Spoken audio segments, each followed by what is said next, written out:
Lesson 2 of the intermediate course. What do smart people do that normal people don't do? I'm going to jump straight into this once again, but it did take me years and years to learn. I have no idea if I was ever told it initially and then just kind of didn't, evaluate the data correctly and thought, that doesn't make sense to me. I'm not going to use it. Possibly, I don't know. It's so simple. It revolves around a couple of things.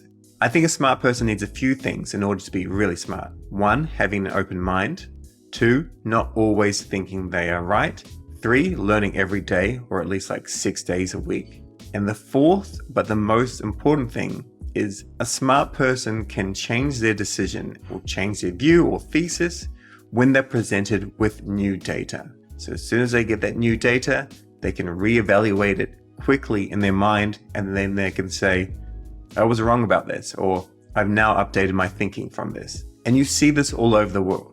As an example, and I don't really follow politics, but Tucker Carlson, a very prominent journalist and news speaker in the US, was let go by Fox earlier in the year. He has plenty of opportunities to basically go on people's podcasts, create his own show. He has no difficulties with getting an audience. It's kind of like Joe Rogan in a sense, where he's just happy to talk to people and discuss different views. And he basically said for years and years and years, he had just one view that was fed to him by the mainstream media, which is all about, narratives. And he slowly realized that he was wrong. And he openly admitted this. Now, when it comes to crypto, I don't really care about politics too much. Politics, it just exists. In the future, hopefully politics becomes a lot more transparent. With the help of blockchain, we have a system which is based on a meritocracy. A meritocracy is just based on your merit, based on how much value you can give to a job. How good are you at doing that job? As opposed to connection based. Just, I knew Dave and I knew Sally and, we're good friends. And now I'm the marketing director of this big company, even though I have no experience, something like that. So what does this actually mean in crypto? So you might be thinking that I'm a Solana maxi. Now a maxi is someone that only believes in like one blockchain. Maxis are Bitcoin maxis, thinking Bitcoin is the only thing that will ever help the world, the best thing since sliced bread. Then you've got the Ethereum maxis, and Ethereum maxis think that Ethereum is the only thing ever worth doing anything on, because it's more decentralized and because it's earlier and all these things.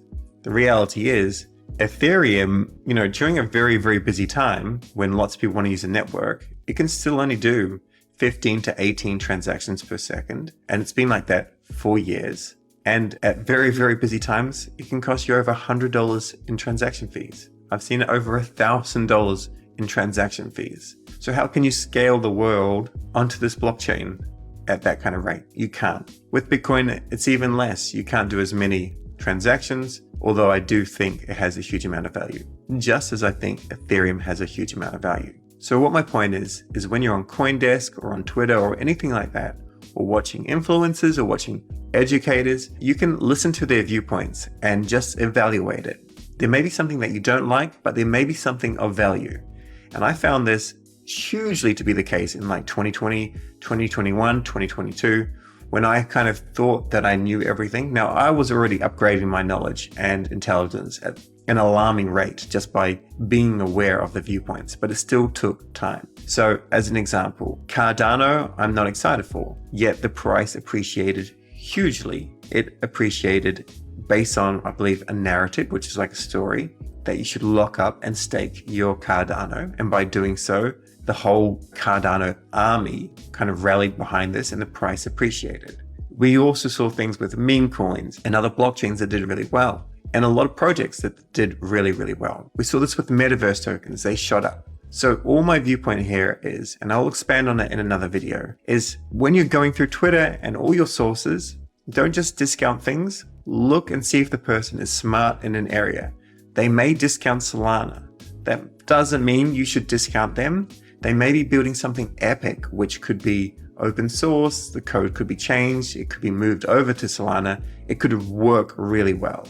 The point is, this whole ecosystem needs to grow, and you need to be smart to recognize the opportunities across everything, and always just keep on changing your mind based on new data and always look for that new data. Does So that's my number one tip while starting this course. Go in with that viewpoint and you'll be set. That's all for this video. Stay curious. We'll catch you in the next one.